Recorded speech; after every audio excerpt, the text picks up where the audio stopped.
Thank you for joining us on Central Mass Chronicles. I'm Hank Stoltz, and as always, we look at state issues, we look at national issues, but mostly we look at the local issues that are affecting us right here in Central Massachusetts. And today, doing it with Walter Bird Jr. Check out his new project, the Worcester Sports Scene. Also, Randy Feldman is with us, noted immigration attorney, and Roberta Schaefer, who is the longtime head of the Research Bureau. And Roberta, I'm going to start with you because you've also done so much work in education over your career. They have come out now with what the chronic absenteeism rate is for the Worcester public schools and other public schools, particularly urban schools. In Worcester, it's at 15.3%. This is actually down from a high a few years ago of 16.9%. Now, chronic absenteeism is you miss 18 school days out of the year at least 10%. 15.3%. I don't think anybody's doing cartwheels, but people are saying, hey, it's better than everybody around us. What is going on? The kids aren't showing up for school. This is a disaster because breaking it down, you have the elementary school level, it said, was I think 9.8%. So the elementary school kids, I mean, it's not great, but at least it's under the 10%. But when you look at the high school kids, it's over 20%. Yeah. So that means that kids in high school are missing more than a month of school every year. That we have 180 days, so that would be at least 36 days. You can't get an that education. you've missed. No, there's no way. So, and this has been an issue for years. So what is going on?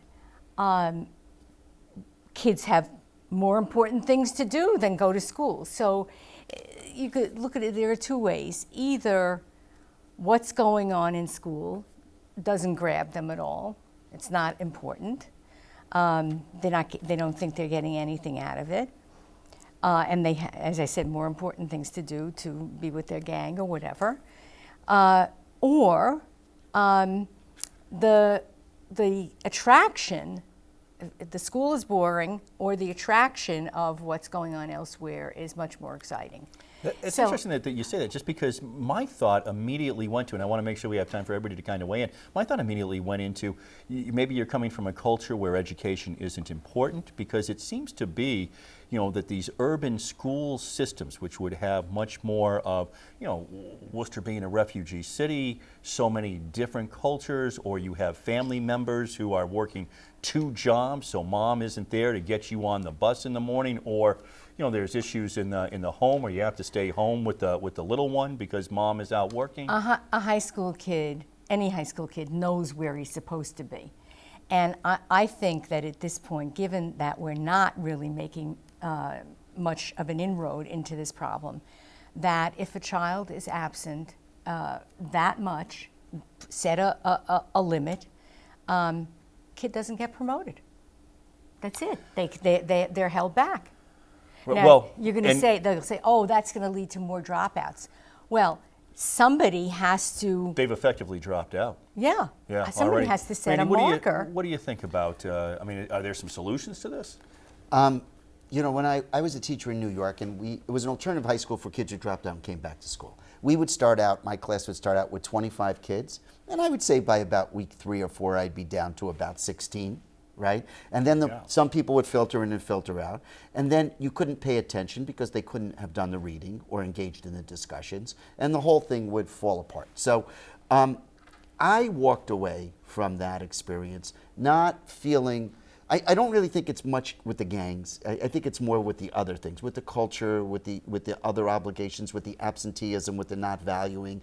It's a lot, the implicit bias thing, you throw out the word gangs, everyone's going to think it's people being harsh or horrible, right? It's not that. It's probably people being just way too passive about the importance of being educated, right? But what do you do in our society, and what do you do in the schools? And my takeaway from my experience, and these statistics bear it out, is that this is a societal problem, not a school problem. What we have done major things wrong in educating, supporting, inspiring an underclass, so that the underclass just opts out of the new economy. And when you opt out of the new economy, you're going to have a life of desperation and probably what How is do you, misery. how do you What is understand this- that at 15? I mean, how do you understand what your choice you're making? And you say it's a societal problem. What are we going to do? Well, I mean, my Joe s- Biden said that we should go into people's homes. My Is that what you want? My solution would be something big, like national service, like military service or civilian component for everybody in the country. My solution would be apartment buildings built by the federal government in suburban districts where people who weren't grown up with all the advantages that our children have get some of those advantages and get to go to Well, now, suburban Walter, I schools mean, you want to talk from an about a early big age. government solution. You could have those kids go to school at 7. Let's give them breakfast. Let's give them lunch. Let's give We're them doing dinner. it Let's already? have them. Let's have them Yeah, sleep we're over. already kind of on that I track. mean- I'm not a big fan. Obviously, you could probably guess that I'm not a big fan of having more government, more this. However, this is an issue. It's a serious issue. I did bristle a little, Roberta, when you said gangs, because they're not all in gangs. Do I think that some of them are? Yeah, absolutely. I think that there's a number of issues going on here, and I was looking up, first of all, the 15.3% sounds high. That's really what it is around the country. It's right around 15%, more than 15%, actually, in every state. There's a lot of chronic absenteeism going on. So why is it happening? And I think there's a number of issues. I was kind of surprised with some of them. I came across social anxiety, kids with a lot of social anxiety, bullying. A lot of kids staying out of school because they're being bullied. Boredom, you touched on that. They're not really inspired by what's going on in class. And then this one, which could touch upon some things here. Most are constant discipline. They think they're being disciplined too much in schools. And we've had that discussion here in Worcester that some kids, particularly people of color, students of color, are being singled out more than others. I think that there's a lot going on. And numbers kind of bother me sometimes because we look at the number and what are we seeing in that number? I'd like to get beyond that because at 15.3%, who are those students? How many of them are in foster care? How many of them have no parents? How many of them are in an abusive household? How many of them are in situations where we aren't you don't? back to Randy's solution then, though, Walter? That so the I don't think schools that got we to need step government in. necessarily to come in. No, I you think need we to- somehow have to. Families have I- to be engaged. How we engage them, I don't know. I think that the school district does break it down. They have to see who it is because they have to figure out what to do with each kid. Right. So I think that and I want to focus on the fact that it's so much higher in the high schools when they need to be there to get some basic education. Otherwise, they can't go on. And they can't get a job because they don't have the skills either. Right. So which we really affects need us. to. Well, I was just going to say, because it's interesting how both of you took that gang's comment and how I took it, which was if you're not in school and now you're hanging out at home, never mind being a latchkey kid from 3 to 6. You're not necessarily end up in a game. But what is going to lead to the school to prison pipeline? Right. The fact that you're not getting the education, you don't see the future would lead you then. I'm not saying that they're all in gangs either, and I didn't think that was what you meant, but I mean that would be what then could lead to. In the context of education, not in the context of society, which I think is necessary. My son is in education, and he's in the forefront of a movement to think that schools have to do a lot more with emotional education, less with standardized testing. And his thing is you have to take people who are not engaged. They weren't brought up to accept a little bit of boredom for a greater good later on. You have to be able to communicate and engage them emotionally, or they're gone, and that our system is not that system. The schools that are succeeding are places like with kids like that, KIPP Academy, where they have them in school. They start at 7 in the morning, and this is a network of schools. They School in give them Worcester. nativity For a school. certain percentage, you're right. I'm talking about the other vast majority who's not going to buy in. I agree with you 100%, but let's not pretend a lot of people won't buy in. Nativity School in Worcester took kids who were at risk. Right, And Yeah, now absolutely. they're That. Absolutely. Certain And at-risk they're people buy in, Right. no doubt, I think and many don't. I think one of the biggest challenges we face is the families. We've made schools become families. Schools are given breakfast. They're washing clothes now. Schools have become houses for a lot of these kids. They become families for these kids. That's what I think the biggest issue is.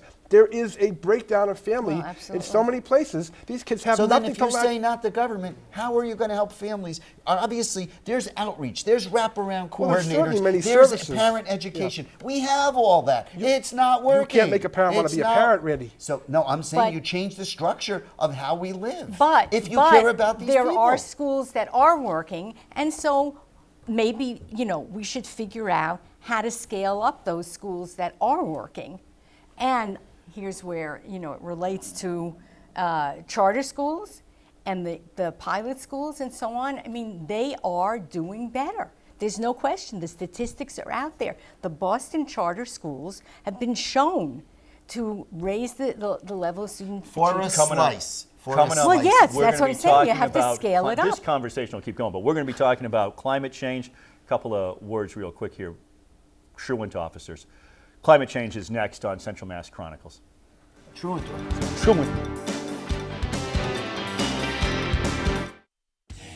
Elizabeth Warren talks about the 1%. She is the 1%.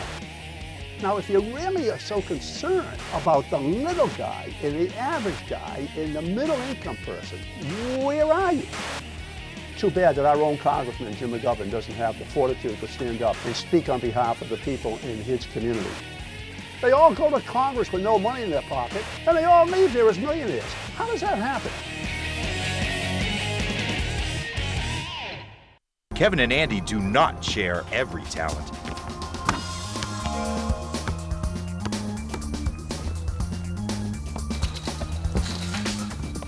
This is one they do share. Holy Name has a great program. Kevin and Andy do not share every talent.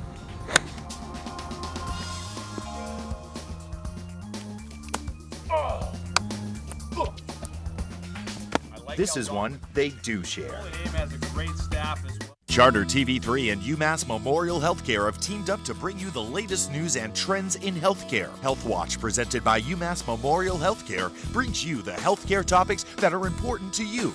From stroke prevention to allergies, skincare to sports injury prevention, and nutrition to pregnancy, Health Watch and UMass Memorial Healthcare informs you on the issues that affect you on a daily basis. Health Watch on Charter TV3.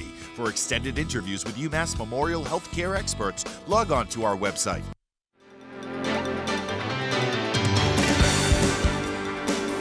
Climate strike. There was a rally that you probably saw. It was worldwide, but it certainly happened on Worcester Common as well as in Boston. And previous to that, at their Tuesday night meeting, the Worcester City Council, Randy, which is one of the things that the climate strikers wanted to have happen, declared a climate emergency in the city of Worcester, which means that we, what is there's already this reaction going on? I mean, I'm just laying out the facts here, climate folks. deniers. Not a climate denier. Not a climate denier. She started last. She made me do it. So there is a climate emergency in the city of Worcester. We're living under it According to right the city now. council. Yes, we're living under it right now. I think we're all still doing. We seem to be doing fine, even with the present I'm emergency. sick of the dog right now, so I don't know if that has anything I to don't do know if it had anything to do with the Everything has to do with climate change. That's right. All right, so you're letting him Yeah, go yeah. first? Let's have Randy go first. So, all right, so my office is across from City Hall Plaza, right? So I get to generally see all the different things that go on and all the different protests and everything. And I got to tell you, for better or worse, it's usually the same 30 people that are there for everything that's being protested, right? But this was not. Okay, this was not. They involved a lot of people from a lot of schools. I saw all the different schools march in from different places, and it was very well attended, and there were a lot of people from a lot By the of way, how different many places. high school kids are there? Because that's going to contribute to the chronic absenteeism. Maureen, the To superintendent. be fair, this was more superintendent- Clark, Holy Cross. It Right. was college. college. It was college, yeah. The superintendent said that this was not an excused absence. By the way, Yeah. I don't mean to go backward because I didn't get to touch on this. A lot of folks may not know an excused absence. It's not really excused. It still counts toward chronic absenteeism. If you're sick as a high school student and your mom calls you out, okay, you're excused. It still goes on your chronic Yeah, absence. and I want to be clear that I'm most sorry. of it's not most of these kids that we were talking about did not have mono or were out for a long period of time Right. because they were sick. Right. All right, so And here's all the- these kids showed up. At, Okay, all these people showed up, right? And, you know, I think that there's no issue that we really have to know a lot more about the details and the science than this, right? Like, I'm a pretty well-read... We don't need to know anymore? No, we do need to know. Oh, okay. We do need to know. I'm a pretty well-read person, right? And when I ask myself whether or not it is too late, or in 11 years it is going to be too late, or whether technology somehow, we'll see. When I was driving through the Midwest this year in the U.S., I couldn't believe the number of windmills. This is not one windmill like at Holy Cross. There's like windmills all over the part of America, solar things all over America. Will we go for electric cars? I honestly want to know, how much will technology solve this problem, and how much is it doomsday, right? And I read the papers every day, and I read them fairly carefully, and honestly, other than what I hear people tell me, I really don't know what exactly is going on with climate change. So what they want with the climate emergency is they want, and I think that they're already preaching to the choir in Worcester. I mean, I think that Worcester and the administration is pretty green. And so, you know, when the kids go and the students go, and I don't know how many of them then went over to fuel or to brew on the grid and got a plastic cup or used a plastic straw or whatever after their, you know, after the thing. But what they're looking for is they're just looking for the city council to acknowledge it and say that as the city moves forward, we're going to acknowledge that, first of all, that climate change is real, and that second, you know, man is a major contributing factor, and what can we do about it? Okay, so first of all, what knowledge does the members of the city council have to vote that there's a climate emergency? This is ridiculous. That's like when a few years ago they voted what we were supposed to get out of some war.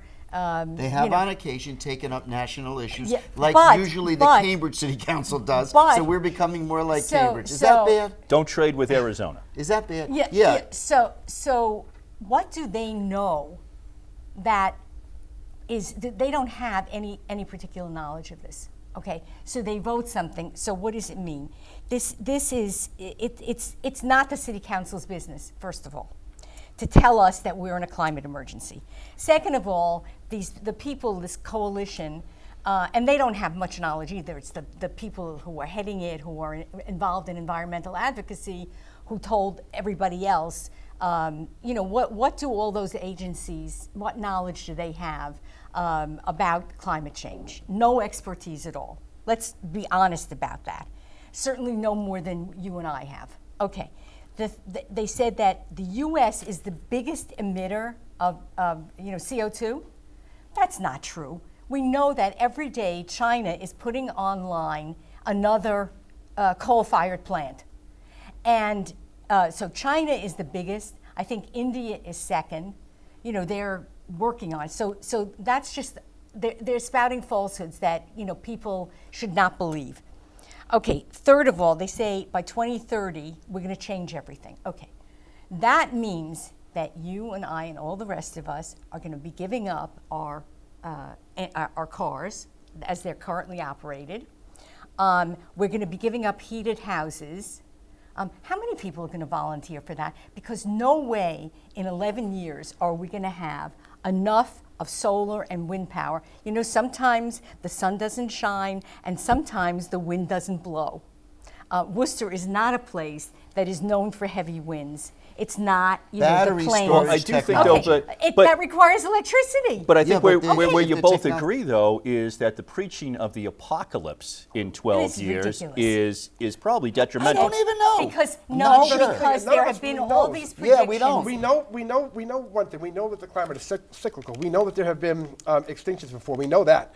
Okay, and everyone's focused on that now. I think it's, the fourth or fifth mass extinction that everyone's focused on. It's going to happen in 11 or 12 years. I don't think that is the case. We know that the environment does go through extreme changes. We know that as well.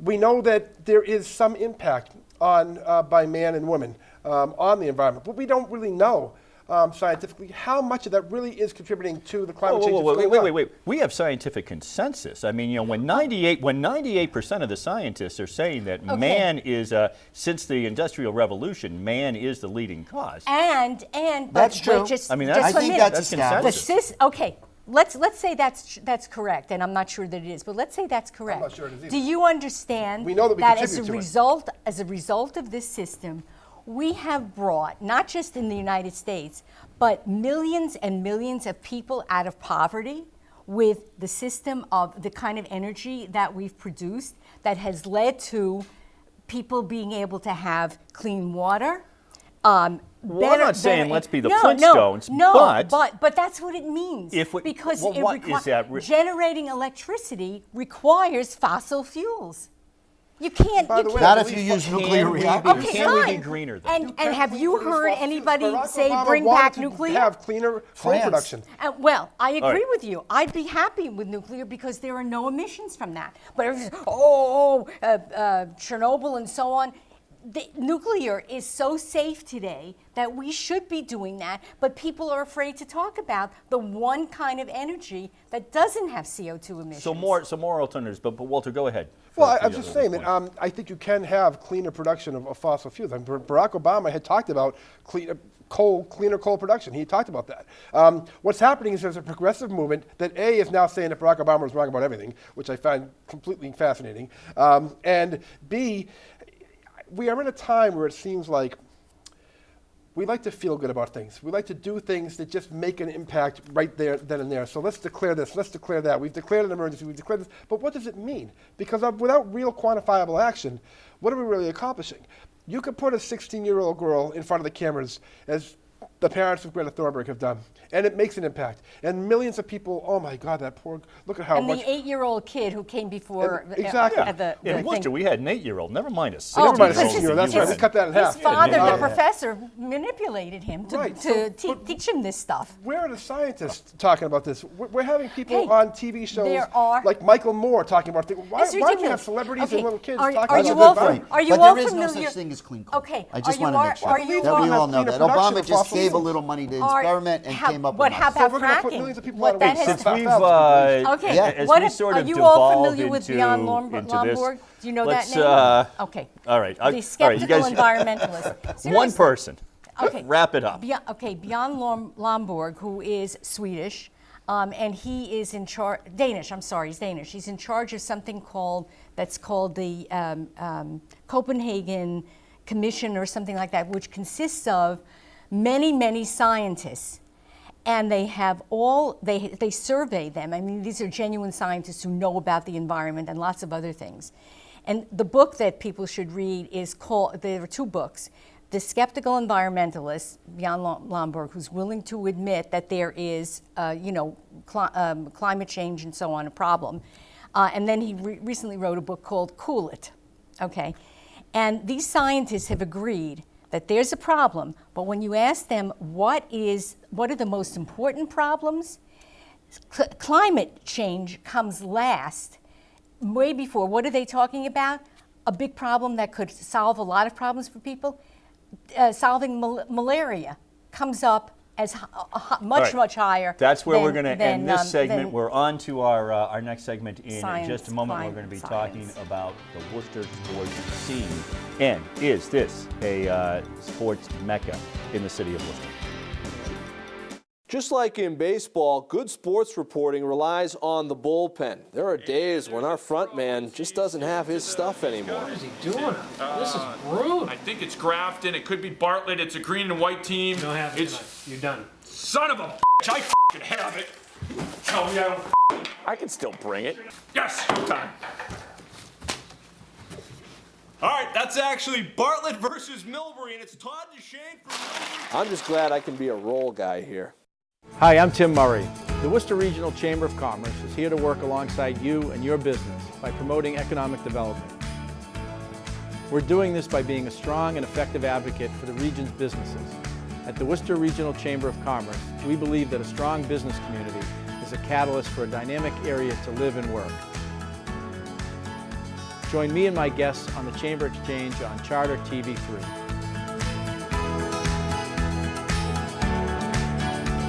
Local news from Central Massachusetts for Central Massachusetts. A new study looks at the prices of commuter rail fares in cities like Worcester. Area schools are taking extra precautions as several communities raise the EEE threat level to critical. Police say they are still receiving reports of drivers speeding in the same area of the crash. Reporters in the field. And an in-depth local forecast. Worcester News Tonight on Charter TV3.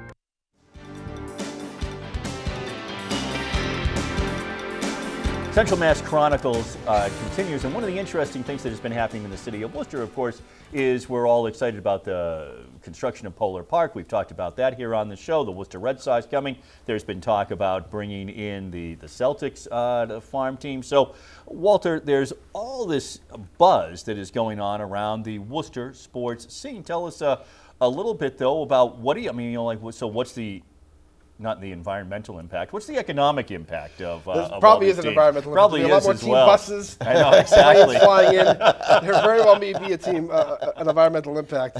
And I want to just closing out that last segment. I mentioned that we're bringing in different folks like, young kids and Michael Moore. I don't think Michael Moore is weighing in the environment, but my point was we're bringing in all these people to talk about the environment because they have an impact, because they're celebrities. And I think that we need to pay more attention to the science and what really is going on.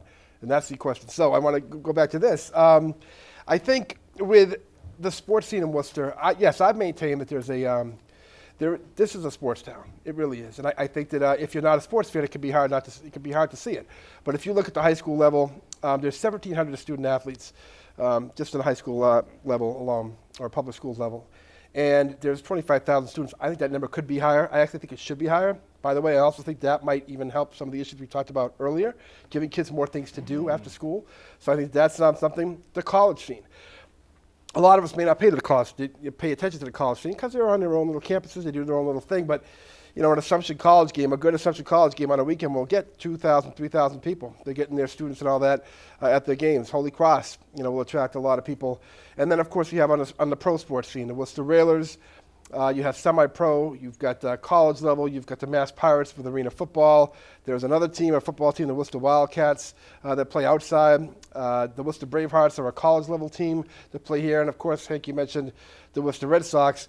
And there's been some talk about perhaps maybe bringing in the Maine Red Claws, and they're a G League team for the Boston Celtics. The Celtics are actually buying them. They're in the process of taking them over, ownership. So could they end up in Worcester at some point? And maybe that's pie in the sky, but so weren't the Pawtucket Red Sox just a couple years ago. I don't think we even have to just keep aiming at the so-called big teams. We look around here in Worcester. There's so much sport activity going on in this city. So much that revolves around sports, soccer and field hockey teams in high school. Any number of sports, cross country, track. And I think that if you're not a sports fan, like I said, it's easy to kind of miss that, to kind of see how big this scene really is. And I think that the Red Sox will only enhance that when they come in. Now, having said that, I also acknowledge that there's been, some struggles. The Massachusetts Pirates right now are without a league. And will they have a league next year, and will they still be playing in Worcester in the coming years? I'm sure that the Railers would like to have more fairness in the seats. I think they average maybe 4,500 or right around there. I'm sure they'd like to see that go up. But I do think that this is a city that should be paying more attention to sports for a variety of reasons, for the economy and for things for the kids to do as they go forward. I want to link that what you said about the high schools. There are in the I don't know about the charter schools, but in private schools, kids are required to do a sport every semester. Why can't we have that in the Worcester Public Schools? Now, of course, it's money, but if we have enough semi-pro teams here, maybe each one can support a different high school in terms of the sports. Mm-hmm. So that, yes, the kids, and I think that you're right, that this would be something that high school kids, especially young men, would be interested, would attract their attention. And if you had that as a requirement, Randy, maybe that would have an impact on attendance. Well, the two things that grab my attention are Title IX and all the women, all the girls, and all the women that over the last 25, 30 years now have started to engage in sports. So like the high school sports thing is now as much for women as it is for men in colleges and also, right? So that's a great thing, right? Americans love sports, love fitness, do those competitive things, get you ready for capitalism. That's worked out very well. Some right? of us love fitness. Free market. Don't use the word capitalism. Is there a difference? That's Karl Marx. Yes, there is. Okay, great. And then the second thing I wanted to raise was you know, we've had a lot of teams that have come to Worcester, not the Red Sox, below that, because Right. that's what we've always had, Right. who've been here for like 4 or 5 years and start to fizzle out, Sure. and then do fizzle out. So is that going to be our modus operandi going forward? Are the Red Sox different? Let's hope so, but that's where we're at. That's where we're going to leave it for this edition of Central Mass Chronicles. We'll keep talking. They'll just turn on the cameras in another week and we'll talk to you then.